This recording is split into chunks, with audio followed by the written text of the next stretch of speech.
How to log in into Jackson County personal property tax account. Hi everyone, welcome back to my channel How to Log In. In this series of how to log in tutorial, today I'll be teaching you guys how to log in into Jackson County personal property tax account. So let's get right into the tutorial. Firstly, make sure that you have a stable internet connection on your device. After that, open any browser you have on your device. For instance, I'll be using Safari application.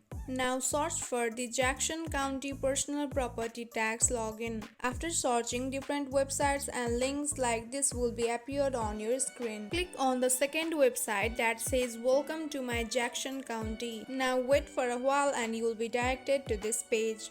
Here you will see the benefit of having Jackson County Personal Property Tax account. And on the upper right side here you will see the option of login. Click on it.